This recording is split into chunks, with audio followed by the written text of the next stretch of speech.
الحمد لله نحمده ونستعينه ونستغفره ونؤمن به ونتوكل عليه ونعوذ بالله من شرور أنفسنا ومن سيئات أعمالنا من يهده الله فلا مضل له ومن يضلله فلا هادي له وأشهد أن لا إله إلا الله وحده لا شريك له وأشهد أن محمدًا عبده ورسوله اللهم صل على محمد وبارك على محمد أما بعد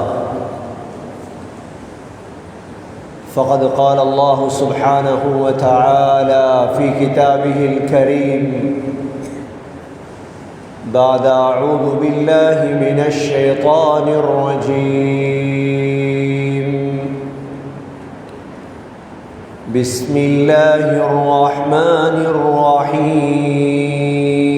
الرحيم الله لا إله إلا هو الحي القيوم لا تأخذه سنة ولا نوم له ما في السماوات وما في الأرض من ذا الذي يشفع عنده إلا بإذنه يعلم ما بين أيديهم وما خلفهم ولا يحيطون بشيء من علمه إلا بما شاء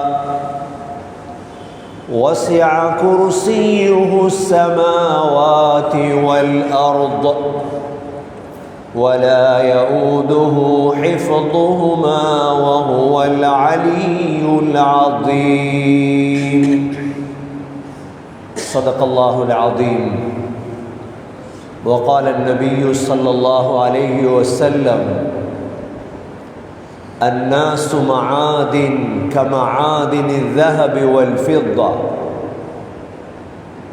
خياركم في الجاهلية خياركم في الإسلام إذا فقهوا صدق رسول الله صلى الله عليه وسلم கண்ணியமிக்க அல்லாஹுடைய நல்லடியார்களே, சகோதரர்களே, தாய்மார்களே, சகோதரிகளே, இந்த புகாரியுடைய ஹத்துமிலே கடைசி தினத்திலே நாம் பாக்கியசாலிகள். இந்த புகாரியுடைய 7000 சொச்சம் ஹதீதுகள் உலமாக்களால் வாசிக்கப்பட்டு அதனுடைய உபதேசங்களை எல்லாம் செவியுற்று இந்த ரஜபுடைய கடைசி பகுதியிலே நாம் அமர்ந்திருக்கின்றோம். சகோதரர்களே, காத்தாங்குடியின் சிறப்பு எதில் அமைந்திருக்கின்றது? ஒவ்வொரு ஊருக்கு ஒரு சிறப்பு இருக்கிறது. அதனுடைய சிறப்பு அந்த ஊரில் இருக்கக்கூடிய கட்டிடங்களாலோ ஈத்த மரங்களாலோ அந்த ஊரில் இருக்கக்கூடிய கடற்கரையாலோ சகோதரர்களே கிடையாது. அந்த ஊரிலே அபூ ஹுரைரா ரலியல்லாஹு அன்ஹு போன்ற ஹதீஸில் மிக ஆழமானவர்கள், இப்னு அப்பாஸ் ரலியல்லாஹு அன்ஹு போன்ற தஃப்சீரில் ஆழமானவர்கள், ஹஸரத் முஆத் பின் ஜபல் ரலியல்லாஹு அன்ஹு போன்ற ஃபிக்ஹில் ஆழமானவர்கள், வரலாற்றில் ஆழமானவர்கள், குர்ஆனில் தேர்ச்சி பெற்றவர்கள், இப்படிப்பட்டவர்கள் எப்பொழுது ஊர்களில் உருவாக்கப்படுவார்களோ அதுதான் அந்த ஊருடைய முன்னேற்றத்துக்கு காரணமாக மாறும். கண்ணியமிக்க சகோதரர்களே,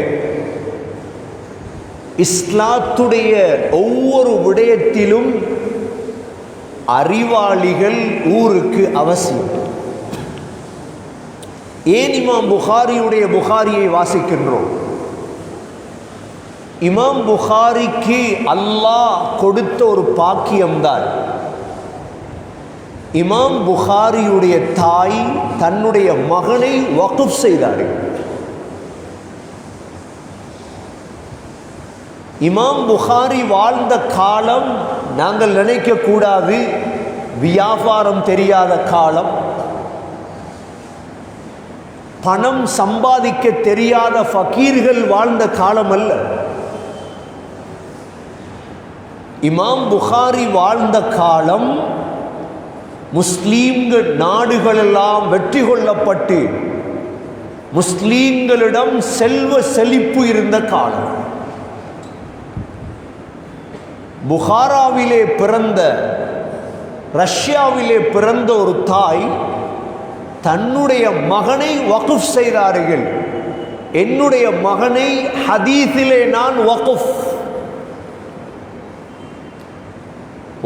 செய்தது மாத்திரமல்ல, தன்னுடைய மகனை, புகாராவில் இருந்த மகனை மதீனாவுக்கு அனுப்பி வைத்தார்கள்.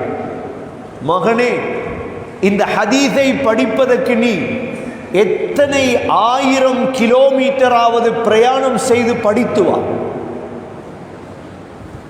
இமாம் புகாரியுடைய தாய் இமாம் புகாரியை சிறு வயதிலே இழந்தார்கள். மகனை இழப்பதென்பது சாதாரண விடயம் அல்ல. மகன் இமாம் புகாரி முஹம்மது பின் இஸ்மாயில் புகாராவிலிருந்து நடந்தும் ஒட்டகங்களிலும் மதீனாவை நோக்கி புறப்பட்டார். சகோதரர்களே, இமாம் புகாரியிடம் வசதி இருக்கவில்லை. இமாம் புகாரி முதலாக படித்தது ஹதீஸை அல்ல, முதலாக படித்தது குர்ஆனை, இரண்டாவது படித்தது தாரீகை, வரலாற்றை. இமாம் புகாரி தன்னுடைய 18வது வயதில் ஸல்லல்லாஹு அலைஹி வஸல்லமுடைய ரௌதாவிலே இருந்து, நபியுடைய ரௌதாவிலே இருந்து சந்திர வெளிச்சத்திலே, ஃபீ லைலத்தின் முக்மிரா, சந்திர வெளிச்சம், வேறு வசதி கிடையாது, முஸ்லீம்களுடைய வரலாற்றை எழுதினார். அந்த வரலாற்று புத்தகத்துக்கு பேர் வைத்தார் அத்தாரீகுல் கபீர், முஸ்லீம்களின் பெரு வரலாறு. சகோதரர்களே, 18 வயதுக்கு பிறகுதான் இந்த ஹதீஸை தேடி 1000 உஸ்தாதுமார்களிடம் போய் உட்கார்ந்தார். சும்மா ஒரு புகாரியை காத்தாங்குடியில் வாசிக்கிறோம் அல்ல, சிந்திக்க வேண்டும். சும்மா வாசிக்கிறாங்களா? காத்தாங்குடியில் மட்டுமா புகாரி? இங்கிருந்து தொடங்கி அக்கரப்பத்து வரைக்கும் புகாரி தான். ரஜப் வந்தால் இங்கும் புகாரி, இதற்கு அடுத்த ஊர் கல்முனையிலும் புகாரி, மருதமுனையிலும் புகாரி வாசிக்கப்படுகிறது. அதற்கப்பால் சாய்ந்தமருதிலும் புகாரி வாசிக்கப்படுகிறது. அதற்கப்பால் நிந்தவூரில் புகாரி வாசிக்கப்படுகிறது. அதற்கப்பால் 40 ஆண்டுகளுக்கு பிறகு அட்டாளைச்சேனையில் இந்த ஆண்டுதான் புகாரி வாசிக்கப்படுகிறது. 40 ஆண்டுகள் நம்முடைய சீதேவிகள், அறிவு கூடிய சீதேவிகள் புகாரி தேவையில்லை என்று விட்டிருந்தார்கள். அவர்களால் தான் சமூகத்தில் பிரச்சினை. அறிவு கூடிவிட்டது. சகோதரர்களே, இமாம் புகாரியுடைய காலில் பட்ட தூசிக்கு கூட பெறுமதி இல்லாதவர்கள். சில நேரம் அடுத்த ஆண்டு இங்கும் தடை செய்வார்கள். ஏன்? அறிவு மிஞ்சி விட்டது. காத்தாங்குடியிலும் புகாரி தேவையில்லை, சாப்பாடு தேவையில்லை. எல்லாவற்றையும் தடை செய்துதான் இந்த சமூகம் அதல பாதாளத்தில் இருக்கிறது. ஒரு அறிவாளி என்பது யார்? தொழிலாளியா அறிவாளியா? தொழிலாளியைத்தான் மதரசாக்கள் என்று உருவாக்குறது. இன்று வாசிக்கப்பட்டது ஜும்மாவுக்கு பிறகு என்ன கடிதம்? சித்திகியா மதரசாவிலே ஓலவலுக்கு பிறகு நாங்கள் பிள்ளைகளை சேர்க்கிறோம். எதற்கு பிள்ளைகள் சகோதரர்களே? என்ன வாசிக்கப்பட்டது? குர்ஆனை கற்றுக் கொடுப்பதற்கல்ல, இந்த பிள்ளைகளுக்கு தமிழ் ஆங்கிலம் படித்து கொடுத்து இவர்களை யூனிவர்சிட்டி அனுப்புவோம். யூனிவர்சிட்டி போறதுக்கு எதற்கு சித்திகியாவுக்கு பிள்ளைகள் வர வேண்டும்? ஏன் பிள்ளைகளுடைய கல்வியை மலங்கடிக்கிறீர்கள்? அது படித்து டாக்டராக மாறட்டும், அது படித்து இன்ஜினியராக மாறட்டும், அது படித்து லோயராக மாறட்டும், அது படித்து அரசியல்வாதியாக மாறட்டும். சித்திகியாவுக்கு வருவது பிள்ளைகள் முழு குர்ஆனையும் படித்து, தஃப்சீரை படித்து, ஹதீஸை படித்து, ஃபிக்ஹை படித்து, காத்தாங்குடி பெண்களுக்கு மத்தியில் இஸ்லாத்தை உருவாக்க வேண்டும். எனக்கு ஞாபகம் இருக்கிறது, இந்த இடத்திலே அப்துல்லா ஹசரத்துடைய ஜனாசா இருந்த பொழுது உங்களுடைய அமைச்சர் பழைய ஹிஸ்புல்லா அவர்கள் பேசிய வார்த்தை எனக்கு ஞாபகம் வருகிறது. ஒரு மதரசா என்பது யாரை உருவாக்க வேண்டும்? இன்று எல்லாருக்கும் கவலை என்ன தெரியுமா? மதரசாவுடைய கல்வி பாழாகிவிட்டது. மதரசாவுடைய கல்வி பாழாகவில்லை. மதரசாவுக்குள் ஏன் படிப்பை பூத்தினீர்கள்? படிப்பதற்கு அனுப்புங்கள் பாடசாலைக்கு. குர்ஆனை படிப்பதற்கு அனுப்புங்கள் மதரசாவுக்கு. தஃப்சீரை படிப்பதற்கு அனுப்புங்கள் மதரசாவுக்கு. சகோதரர்களே, ஃபிக்ஹை படிப்பதற்கு அனுப்புங்கள் மதரசாவுக்கு. படிப்பதற்கு அனுப்புங்கள் பாடசாலைக்கு. யாரும் படிக்க வேண்டாம் என்று சொல்லவில்லை. நாங்கள் சொல்லுவது என்ன தெரியுமா? 2 போட்டிலே 2 காலை வைக்க முடியாது. 2 போட்டிலே 2 காலை வைத்தால் நடு கப்பு தான் கிளி. டாக்டராக வந்தவரை டாக்டராக விடுங்கள். ஒரே தரத்தில் டாக்டராகவும் இன்ஜினியராகவும் மாற முடியாது. ஆலிம்களை உருவாக்க வேண்டும், ஹாஃபிதுகளை உருவாக்க வேண்டும், தேர்ச்சி பெற்றவர்களை உருவாக்க வேண்டும். இமாம் புகாரி ஹதீஸில் தேர்ச்சி பெற்றார். புகாரியுடைய தாய் தனது மகனை ஹதீஸுக்கு வக்ஃப் செய்தார். அவர் ஹதீஸுகளை மனனம் செய்தார், பாடமாக்கினார். 6 லட்சம் ஹதீஸுகளை பாடமாக்கினார். சகோதரர்கள், இப்னு அப்பாஸ் ரலியல்லாஹு அன்ஹு தஃப்சீரிலே குர்ஆன் என்றா இப்னு அப்பாஸ். நான் கேட்கிறேன் சகோதரர்களை, யாரும் கோவிச்சு கொள்ளாதீங்க. விடத்தில் இருக்கிறீங்க எவ்வளோ பேர், ஒரு ஆள் எழும்பி சொல்லுங்க பார்ப்போம், எனக்கு தஃப்சீர் முழு குர்ஆனும் தெரியும். ஒரு ஆள் எழும்புங்க பார்ப்போம், 7 மண்டா. ஒரு ஆள். லேப்டாப்பும் தேவையில்லை, எனக்கு போனும் தேவையில்லை, எனக்கு குர்ஆன் தெரியும். ஒரு ஆள் எழும்புங்க 7 மண்டா. எழும்ப முடியாது உங்களுக்கு. ஏன்? குர்ஆனை தெரிந்த ஒருவர் இல்லை சமூகத்திலே. குர்ஆன் தேவென்றால் லேப்டாப்லே தேட வேண்டும். இப்னு அப்பாஸ் ரலியல்லாஹு அன்ஹு அரஃபாவுடைய மைதானத்துக்கு வந்தார்கள். சூரத்துல் பக்ராவை ஓதி விளக்கம் சொன்னார்கள். முழு சூரத்துல் பக்ராவை ஓதி விளக்கம் சொன்னார்கள். உருவாக்கவில்லை சகோதரர்களே, உருவாக்கியவர்களை நாம் அழித்து விட்டோம். ஒரு ஜுஸு முடியும் என்றால் ஒரு ஜுஸு எனக்கு தஃப்சீர் தெரியும், எழும்புங்கள். சோதனை செய்வதற்கல்ல சகோதரர்களை, சிந்திப்பதற்கு. சிந்திப்பதற்கு முந்தி இருந்தார்கள் 30 ஜுஸுவையும் 2 ரக்காத்தில் ஓதுவார்கள். எவ்வாறான அறிவாளிகள், எவ்வாறான அறிவாளிகளை சமூகம் உருவாக்கியது. குர்ஆன் துருக்கியிலே போய் பாருங்கள் சகோதரர்களே. துருக்கி மியூசியமிலே ஒரு கிதாப் இருக்கிறது, குர்ஆனுடைய விளக்கம், தஃப்சீர் இப்னு ஷாஹீன். 1000 வொலிம் தஃப்சீர் மாத்திரம். பிள்ளைகளை வக்ஃப் செய்தார்கள். வீணாகாத சகோதரர்களே. என்ற பிள்ளை ஹதீஸ படிச்சு வீணாகிடும், என்ற பிள்ளை தஃப்சீரை படிச்சு வீணாகிடும் நினைச்சிடாதீங்க. இமாம் புகாரி வீணா போனாரா? இமாம் இப்னு அப்பாஸ் வீணா போனாரா? என்ற பிள்ளைக்கு தொழில் இல்லை, ஓதினா தொழிலை கொடுக்கிறது அல்லாஹ், ரிஸ்க கொடுக்கிறது அல்லாஹ். அதை யோசிக்காதீங்க. உங்களோட பிள்ளைகளை வக்ஃப் செய்யுங்க. முதலாவது குர்ஆனை பாதுகாக்க வக்ஃப் செய்யுங்க. ஏண்ட மகன் குர்ஆனுக்கு தான், ஏண்ட மகன் ஹதீஸுக்கு தான், என்னுடைய மகன் இஸ்லாமிய வரலாற்றுக்கு தான். காத்தாங்குடி வரலாறு எத்தனை பேருக்கு தெரியும்? வரலாறு என்பது இமாம் இப்னு ஜரீர் அத்-தபரி, இமாம் இப்னு கசீர், இமாம் இப்னு அசீர், இமாம் புகாரி வரலாற்று எழுதினார்கள். இப்னு பத்தூதா உருவாக்கி வைத்திருந்தார்கள் முன்னோர்கள். சகோதரர்களே, ஒவ்வொரு கலையிலும் சரி, கனவுக்கு விளக்கம் யார் காத்தாங்குடியில் சொல்றது? அடுத்த கேள்வி, ஏன் இஸ்லாமிய பார்வையில் கனவுக்கு விளக்கம் என்பது மிக முக்கியமான கல்வி அப்படியே அழிஞ்சு போயிட்டு? காரணம் என்ன? நாங்க எங்களோட பிள்ளைகளுக்கு படிப்பிக்கல, அவ்வளவுதான். குர்ஆன் அல்லாஹ் 7 வகையான கனவுகளை சொல்றான். இமாம் புகாரி கடைசியாக கொண்டு வந்த ஒரு பாபு தான் பாபு தஅபீர், கனவுக்கு விளக்கம் சொல்றது. ஒருவர் மாட்ட கனவுல கண்டாரா? மாட்ட கனவுல கண்டத்திலிருந்து அவருக்கு கவலை, ஏண்டா மாட்ட கண்டேன், ஏண்டா மாட்ட கண்டேன், மாட்ட கண்டுட்டனே. போய் கடைசியா எப்படியோ ஒரு ஆலிமை கண்டுபிடிச்சார், கனவுக்கு விளக்கம் தெரிஞ்சவர். போய் சொன்னாராம், மாட்ட கண்டன் ஹஸரத்.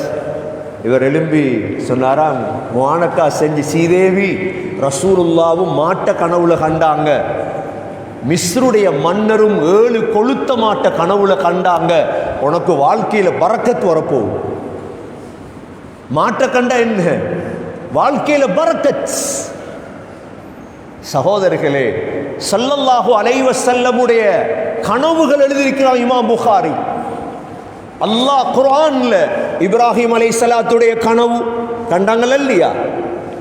யூசுப் அலைஹிஸ்ஸலாத்துடைய கனவு, ஸல்லல்லாஹு அலைஹி வஸல்லமுடைய கனவு. உதாரணமாக கனவுண்ட கண்டீங்க, காலையில போய் யார்கிட்ட கேட்க போறீங்க விளக்கம்? யாரை படிப்பிச்சு வச்சிருக்கிறோம்? சகோதரர்களே, கனவுக்கு விளக்கம் சொல்லு. அதனால் சகோதரர்களை சிந்தியுங்கள். சரி, சின்னவங்களை தான் ஓதி வைக்க இயலாது, பெரியவங்க ஓதினா தவறா? பெரியவங்க ஓதினா தவறா? தவறில்லை. ஹஸரத் அபூ ஹுரைரா ரலியல்லாஹு அன்ஹு ஓதின எத்தனை வயசுல? 40 வயசுக்கு பிறகுதான். அபூபக்கர் சித்தீக் ரலியல்லாஹு அன்ஹு குர்ஆன் ஓதின எத்தனை வயதுல? 40 வயதுக்கு பிறகுதான். உமர் ரலியல்லாஹு அன்ஹு குர்ஆனை பாடமாக்கின எத்தனை வயதுல? 40 வயதுக்கு பிறகுதான். உங்களோட பிள்ளைகளைத்தான் நீங்க வக்ஃப் செய்ய முடியாது. சரி, கல்வி போகட்டும், ஹதீஸ படிக்கல பிள்ளைகள், ஃபிக்ஹ படிக்கல, தஃப்சீர படிக்கல, மார்க்கத்தை படிக்கல. சரி, நாம் முன்னுக்கு வார், நான் படிக்கிறேன் என்ற சிந்தனையாவது கொண்டு வர வேண்டும். சகோதரர்களே, மதரசாவுக்கு ஏசுறோமா? உலமாக்களுக்கு ஏசுறோமா? உலமாக்களுக்கு தொழில் இல்லை, இவங்க பேசுறத நாங்க கேட்க இயலாது, இவங்களை தொழிலுக்கு அனுப்புவோம். தொழிலுக்கு எல்லா மௌலவியையும் அனுப்பினா இதை யார் பார்க்கிறது? இதை யார் பார்க்கிறது? சகோதரர்களே, இந்த தஃப்சீரை யார் பாதுகாக்கிறது? இந்த ஹதீஸை யார் பாதுகாக்கிறது? அந்த காலத்தில் வக்ஃப் செஞ்சாங்க. எதற்கு எதற்கு வக்ஃப் செஞ்சாங்க? சகோதரர்களே, சாய்ந்தமருது பள்ளிவாசலுக்கு 130 ஏக்கர் இருக்குது காணி. நிந்தவூர் பள்ளிவாசலுக்கு 140 ஏக்கர் காணி இருக்குது. சம்மாந்துறை பள்ளிவாசலுக்கு 140 ஏக்கர். சம்மாந்துறை தப்லீகுல் இஸ்லாத்துக்கு 60 ஏக்கர். எதற்கு கொடுத்த இந்த காணி எல்லாம்? ஏன் வக்ஃப் செய்தார்கள் தெரியுமா? மூதாதையர்கள் இதில் உருவாக்குங்க உலமாக்களை, அந்த உலமாக்களுக்கு செலவழிங்க இந்த காசு. இன்று அதே காசு செலவழிக்கப்படுது வேறெங்கேயோ, வேறெங்கேயோ செலவழிக்கப்படுது. இன்றைக்கு உங்களோட ஒவ்வொரு பள்ளிக்கும் நமது முன்னோர்கள் செய்த வக்ஃப் இருக்குது. மதரசாக்களுக்கு எதற்கு வக்ஃப் செஞ்சாங்க? இவரை படிப்பிச்சு மாஸ்டர் ஆக்கிறதுக்கா? இவரை வியாபாரியாக ஆக்கிறதுக்கா? அது அவரோட தொழில். அது இவர்களை சமூகத்துக்கு தேவை, ஊருக்கு தேவை, நாட்டுக்கு தேவை. குர்ஆனுடைய முஃபஸ்ஸிர்கள், ஹதீஸுடைய முஹத்திஸ்கள், வரலாற்றாசிரியர்கள். கண்ணியமிக்க சகோதரர்களே, சற்று சிந்தியுங்கள். சிந்திக்காத சமூகம் முன்னுக்கு போக முடியாது. நபி அவர்கள் சொன்னார்கள், அன்னாசு மஆதின், மனிதர்கள் எல்லாம் தங்க வெள்ளி பாலங்களைப் போல் பெருமதியானவர்கள். கமஆதினி ذهب والفضة. ஒரு மனிதன், ஒரு ஆலிம், ஒரு முஃபஸ்ஸிர், ஊர்ல ஒரு ஹாஃபிஸ் இருக்கிறார். எப்படி ஹாஃபிஸ் என்றா குர்ஆன் அப்படி. இவர் இந்த ஊருடைய முத்து. அவர்கிட்ட காசு இருக்குதான்னு பார்க்காது. காசு இல்லையே, ஓடுறதுக்கு வாகனம் இல்லையே. உங்களோட அப்துல்லா ஹசரத்துக்கு என்ன இருந்துச்சு? உங்களோட அப்துல்லா ஹசரத்துக்கு என்ன இருந்துச்சு? டவல் இருந்துச்சா? கடைசியா பெட்ஷீட், ஊடு, காணி. சகோதரர்களே, குர்ஆனை பாரு, காசை பார்க்காது. இல்லை, இவற்றை காசு இருந்தா தானே பொன் கொடுப்பாங்க. பொன் கொடுக்காம விடுங்க, பரவாயில்லை. அவர் இல்ம பாரு, முத்து அது. ஊர்ல ஒரு ஹாஃபிஸ் இருக்கிறாரா? ஹாஃபிஸ் குர்ஆனுடைய முத்து. ஊர்ல ஒரு ஹதீஸ் பாடமாக்கின ஒருத்தர் இருக்கிறாரா? ஹதீஸுடைய முத்து அவர். குர்ஆனுக்கு விளக்கம் சொல்றாரா? தஃப்சீருடைய முத்து அவர். கண்ணியப்படுத்துங்க. உங்களுக்கு ஏழுமண்டா கண்ணியப்படுத்துங்க, குறைய பேசாது. தொழில் இல்லையே, மௌலைமாருக்கு ஜொப் இல்லையே, சம்பளம் இல்லையே. இமாம் புகாரியும் ஜொப்பை பார்த்திருந்தா புகாரி வந்திருக்குமா காத்தாங்குடிக்கு? சகோதரர்களே, ஒன்றில முன்னுக்கு வரலாம், எல்லாத்திலையும் முன்னுக்கு வரையில. ஒரு தேங்காய் தன்னை தியாகம் செய்தாத்தான் ஒரு தென்னை மரத்தை உருவாக்கலாம். அதிலிருந்து 1000 தேங்காய் வரும். ஸல்லல்லாஹு அலைஹி வஸல்லம் நல்ல ரெஸ்டா சாப்பிட்டு இருந்தா, நல்லா தூங்கி இருந்தா 1,24,000 ஒளி விளக்கு ஒரு நாள் வந்திருக்கார். வந்திருக்குமா? அவர் இன்றைக்கு எவ்வளோ பேர் சொல்றாங்க, நல்ல நிம்மதியா சாப்பிட்டோம், நிம்மதியா படுத்தோம். நீங்க எப்ப மௌத்தாகிறீங்களோ உங்களோட உடம்புக்கு மட்டும் இல்ல, மண் உங்களோட பேருக்கும் சேர்த்துதான் மண். காத்தாங்குடியில் எவ்வளவு பேர் மௌத்தா போய்த்தா, கோடீஸ்வரர். எங்க பேர்? அவர உடம்புக்கு போட்ட மண்ணோடு அவர பேருக்கும் சேர்த்துதான் மண். அப்துல்லா ஹசரத் மௌத்தானார். காணி வச்சுட்டு போனாரா? காசு வச்சுட்டு போனாரா? உடம்புக்கு மட்டும்தானே மண்ணை போட்டீங்க, பேர் மண்ணில் போகலையே. இன்றைக்கும் அவரை பற்றி பேசுகிறோமா இல்லையா? சகோதரர்களே, இதுதான் அல்லாஹ் கொடுக்கக்கூடிய கண்ணி. இந்த குர்ஆன் உயர்த்தும். நபி அவர்கள் சொன்னார்கள், இப்னு அப்பாஸ், இஹ்ஃபதில்லாஹ யஹ்ஃபதுக். அல்லாஹ்வை நீ பாதுகார், அல்லாஹ் உன்னை பாதுகாப்பார். இஹ்ஃபதில்லாஹ், அல்லாஹ்வுடைய மார்க்கத்தை பாதுகார். தஜிதுஹு துஜாஹக், அல்லாஹ்வை முன்னால் பெற்றுக்கொள்ளுவாய். எனவே சகோதரர்களே, எனக்கு தரப்பட்டது 20 நிமிடம். ஆனால் எனக்கு 2 மணித்தியாலமும் இந்த விடயத்திலே பேசலாம். ஒவ்வொரு ஊரிலும் உங்களுடைய பிள்ளையை உருவாக்க முயற்சி செய்யுங்கள், வக்ஃப் செய்யுங்கள். என்ற பிள்ளை குர்ஆனுக்கு, என்ற பிள்ளை ஹதீஸுக்கு, என்ற பிள்ளை தஃப்சீருக்கு. 1920க்கு முந்தி இந்த உலகத்தில் கூடிய சம்பளம் உலமாக்களுக்கு இருந்தது. ஆக கூடுதலான சம்பளம் யாருக்கு? இந்த உலகத்தில் உலமாக்களுக்குத்தான். ஏன்? 1920க்கு முன்னால் நமது முன்னோர்கள் செய்த வக்ஃப், அதிலிருந்து சம்பளம் கொடுக்கப்பட்டது உலமாக்களுக்குத்தான். இந்தியாவுடைய ஜாமி மஸ்ஜிதிலே, டில்லியுடைய ஜாமி மஸ்ஜிதுக்கு இமாம் பக்தாதிலிருந்து கொண்டு வரப்படுவார். ஏன்? ஏன் பக்தாதிலிருந்து இமாம்? வக்ஃபுடைய சம்பளத்தை கொடுக்க ஆட்கள் இல்லை. தகுதியானவர்கள் உலமாக்களாக உருவாக்கப்பட்டார்கள். செய்த ஒரு துரோகம், வக்ஃபுகள் வேறு விடயத்துக்கு பயன்படுத்தப்பட்டு உலமாக்களுடைய முஅத்தினுடைய சம்பளம் குறைக்கப்பட்டது. முஅத்தினுக்கு சம்பளம் கொடுத்தாங்களாம், நீ வாழவும் கூடாது, சாகவும் கூடாது. வாழ்ந்தா என்றா அஞ்சம் வேற மோதின் இல்லை, விட்டுட்டு போய்த்திருவாய். செத்தா என்றா வேற மோதினும் இல்லை பள்ளிக்கு. இந்த நிலைமை மாற்றப்பட வேண்டும். முஅத்தினை பிடிச்சி தொழிலுக்கு அனுப்பினா பள்ளி காலி ஆகும். அசரத்தை பிடிச்சி தொழிலுக்கு அனுப்பினா அசரத் டைலர் கடை வைங்க, அசரத் இறைச்சி கடை வைங்க, பள்ளி எல்லாம் பாழாயிருமே சகோதரர்களே. அதுக்கு தானே வக்ஃப் இருக்குது, சதகா ஜாரியா இருக்குது, சதகா இருக்குது, ஹதியா இருக்குது. சேருங்க, 1,00,000 சம்பளத்தை கொடுங்க, இமாம உருவாக்கும். என்ன குறைய போகுது சகோதரர்களே? லண்டன்ல ஒரு டாக்டர் இருக்கிறார், ஸ்ரீலங்காவை சேர்ந்த டாக்டர், யகூதியலுக்கு படிச்சு கொடுக்கிறவர். என்று சொன்னார், ஹசரத், இந்த யகூதி மார்க்கம் ஏன் இப்படி வளருது தெரியுமா? அது தெரியாது. லண்டனுக்கு ஒரு யகூதி வாராரண்டா, நல்ல விலை கொள்ளுங்க சகோதரர்களே, லண்டனுக்கு ஒரு யகூதி வாராரண்டா முழு யகூதிகளுக்கும் போன்ல ஒரு மெசேஜ் போகுமா, ஒரு யகூதி வாரார், நீங்க ஒரு ஆள் 1 பவுண்ட் காசு போடுங்க, அவ்வளவுதான் அவர் அக்கௌண்ட். எத்தனை பவுண்ட்? 1 பவுண்ட். கிட்டத்தட்ட 5 லட்சம் யகூதி என்றா எத்தனை பவுண்ட் கிடைச்சிரும் ஒரு நாள்ல? 5 லட்சம் பவுண்ட் கொடுத்துட்டு அவரை கூப்பிட்டு சொல்லுவாங்களாம், 5 லட்சம் பவுண்ட் இருக்குது, 10 வருஷம் சும்மா சாப்பிடலாம், உங்களுக்கு எந்த தொழிலும் இல்லை, உங்களோட வேலை யகூதி மதத்தஞ்ச வளர்ப்போம், அவ்வளவுதான் போகும். சகோதரர்களே, செய்யலாதா? எங்களுக்கு செய்யலாதா?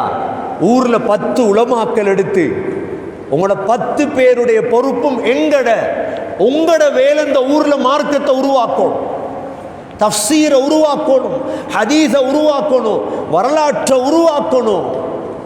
நாங்க செலவழிக்கிறோம், அவ்வளோ சதக்கா இருக்குதே சகோதரர்களே. ஒவ்வொரு பள்ளியுடைய அக்கவுண்ட்லையும் எத்தனை லட்சம் கோடி. சிந்திங்க சகோதரர்களே. முந்தி 1 லட்சம் ஹதீஸ் பாடமாக்கினவங்க இருந்தாங்க, இன்றைக்கு 1000 ஹதீஸ் பாடமாக்கினவங்க. எத்தனை ஹதீஸ்? இமாம் புகாரி 6 லட்சம் ஹதீஸ் பாடமாக்கி இருந்தார். எப்படி இருந்திருக்கும்? 6 லட்சம் ஹதீஸ் பாடமாக்குறண்டா.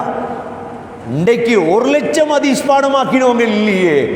சொல்றோம், அறிவுல மேல போயிட்டோம். ஆகவே கண்ணியமிக்க சகோதரர்களே, இந்த இல்ம வளர்க்கணும், இல்முடையவர்களை வளர்க்கணும். இன்ஷா அல்லாஹ் ஊர் முன்னுக்காகும், ஊர் மேல போகும். அதோடு சேர்த்துதான் இந்த காலத்துடைய தேவை, சிலரை உருவாக்கணும், அவங்களோட துவா கபூல் செய்யப்படுற சிலரை உருவாக்கும், அவங்களோட துவா கபூல் ஆகும். சகோதரர்களே, சாதாரண வேலை அல்ல. அந்த காலத்திலே ஒவ்வொரு ஊரிலும் ஒரு ஆள் 2 பேர் இருப்பாங்க, அவங்க கையை தூக்கினா கபூல் ஆயிடும். இருந்தாங்களா இல்லையா? ஒரே ஒரு சம்பவத்தை சொல்லி நான் முடிக்கிறேன். இமாம் புகார் ரஹிமஹுல்லா கொண்டு வராங்க இந்த சம்பவத்தை. சஅத் இப்னு அபி வக்காஸ் ரலியல்லாஹு அன்ஹு. யாரு? சஅத் இப்னு அபி வக்காஸ்.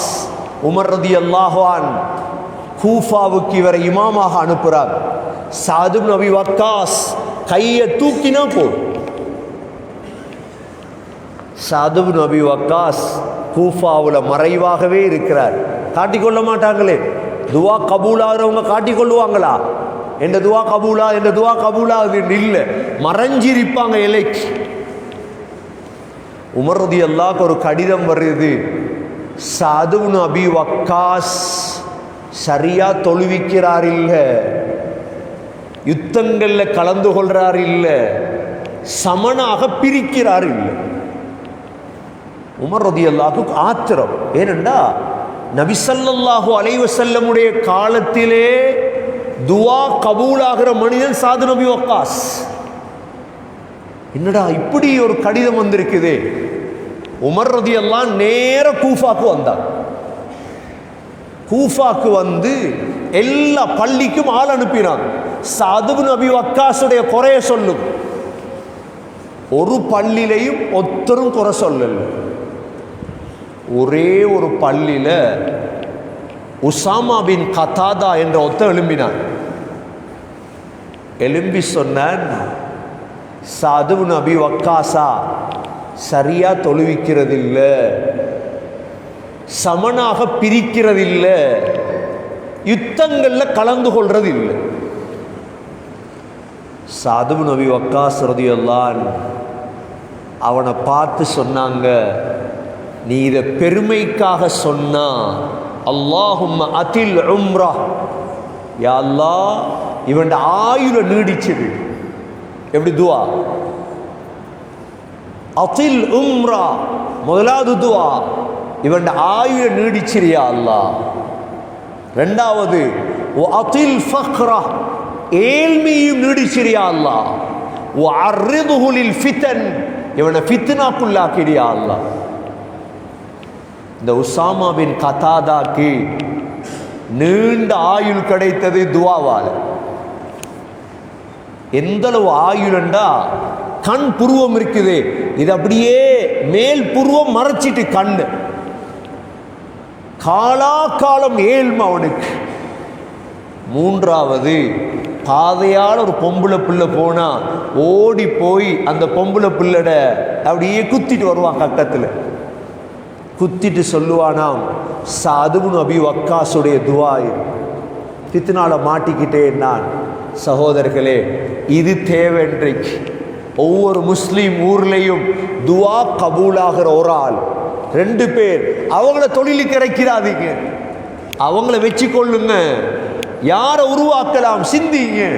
நமது மூதாதையர்கள் சிந்திச்சாங்க, கொண்டு வந்தாங்க, இந்தியாவிலிருந்து கொண்டு வந்தாங்க, பக்தாதிலிருந்து கொண்டு வந்தாங்க, பலஸ்தீனிலிருந்து கொண்டு வந்தாங்க, ஊரில் வச்சிருந்தாங்க.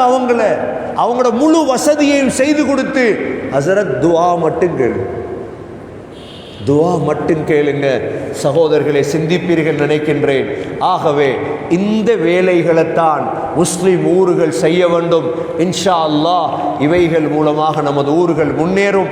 எல்லாம் வல்ல அல்லாஹ் சுப்ஹானஹு வ தஆலா இந்த ஹத்முல் புகாரியுடைய இந்த தினத்திலே அல்லாஹ் முன்னைய காலங்களில் எவ்வாறு உலமாக்கள், முஃபஸ்ஸிர்கள், முஹத்தித்கள், நல்லடியார்கள் உருவாகினார்களோ அது போன்று நமது ஊர்களில் உருவாக்கப்பட்டு நமது ஊர்கள் பழைய காலங்களைப் போல் முன்னேறி வர தௌஃபீக் செய்வாயாக. வ ஆகிரு தஅவானா அனில் ஹம்துலில்லாஹி ரப்பில் ஆலமீன். வஸ்ஸலாமு அலைக்கும் வ ரஹ்மத்துல்லாஹி வ பரகாத்துஹு.